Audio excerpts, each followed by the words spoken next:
My name is Jackie Ridley. This is my PIDP 3250, assignment number 4. I have chosen strategy, autobiographical reflections, attitudes, and values. Self-awareness is an important component of engaged learning. Self-reflection is a simple way that we can dig deeper into our feelings and find out why we are doing something or feeling a certain way.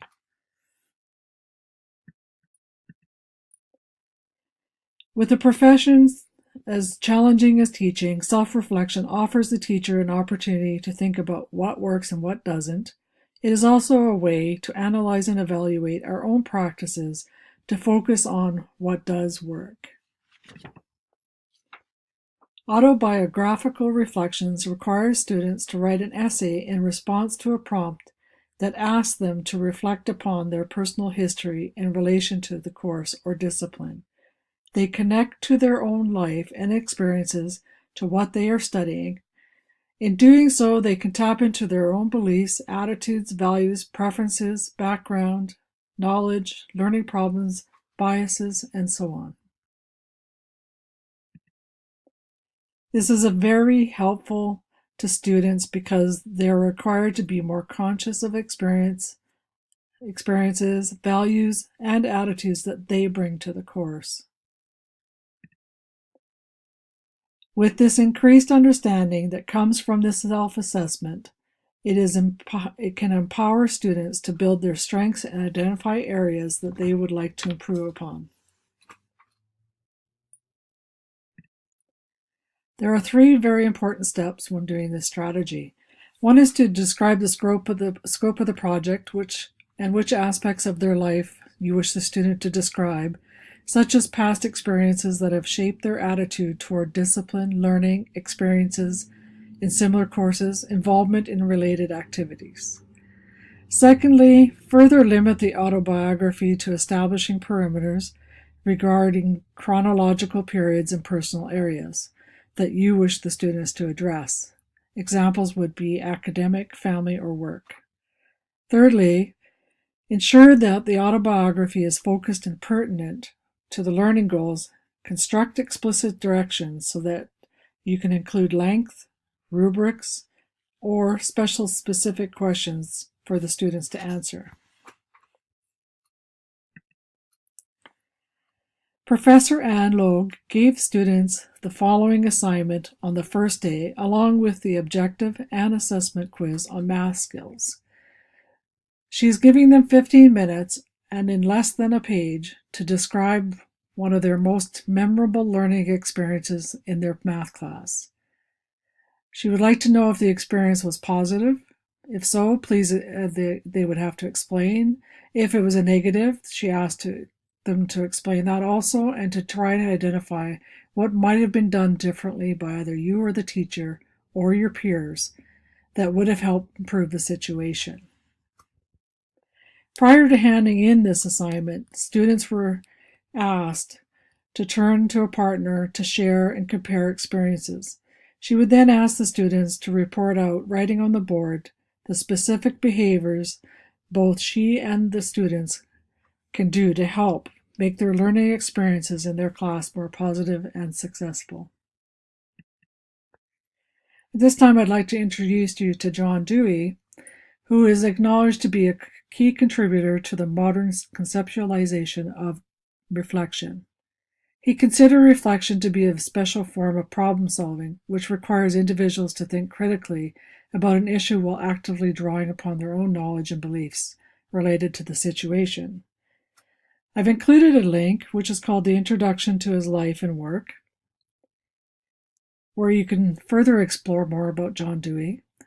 John is also considered one of the most outstanding thinkers of the 19th and 20th century.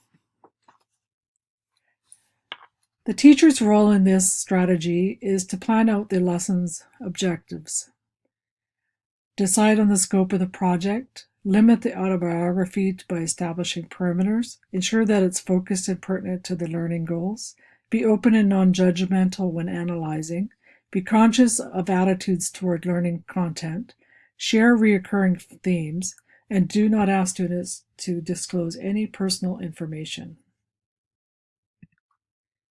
The student's role is to be honest, because honesty is what's going to be able to allow this instructor to effectively gauge where your starting point is in the course. Stick to the objectives that are given to you. And if you're overwhelmed, discuss it with your instructor, who may be able to give you some tools to help you move forward. And last, keep it light and learn from the others' experiences. There's some pros and cons about this strategy, and the pros are you get to see how others saw or felt about events. It's a testament of the author. Story is easier to relate to. It allows characterization through internal observation. You learn about individuals through their thoughts. You can persuade readers in order to soften up the attitudes and inform your readers, but also help others learn from them. The cons of this strategy is that it's a very one-sided narrative, that no one else has any offering of perspectives or viewpoints to that person's action or attitudes. It could be judgment of the history or the experience, and a lot of skepticism can come into play because there's a possibility that the author has been embellishing or lying in their story. Some final thought is that the ultimate goal of the self-reflection for the teacher is to improve the way you teach. That through your finding, you will take your instruction to the next level, or you'll find out that you're already doing a very stellar job of it. It is a technique that can gauge your understanding honestly, and you should strive to implement it throughout the year. As a student, I have found that the self-reflection through the PIDP course has been very beneficial. It has slowly removed my anxiety during this course, particularly because I didn't have an inkling as to what a teaching does or teacher does. I really felt that these reflections also kind of give you a better opportunity to enforce the information that you've read and really truly reflect against it, and it helps you to capture more of it and retain it longer. I hope that you use this technique in your classrooms, and I hope that you found this PowerPoint beneficial. On the following next page are all the references used with the additional links that you can further investigate this strategy. Thank you and good luck.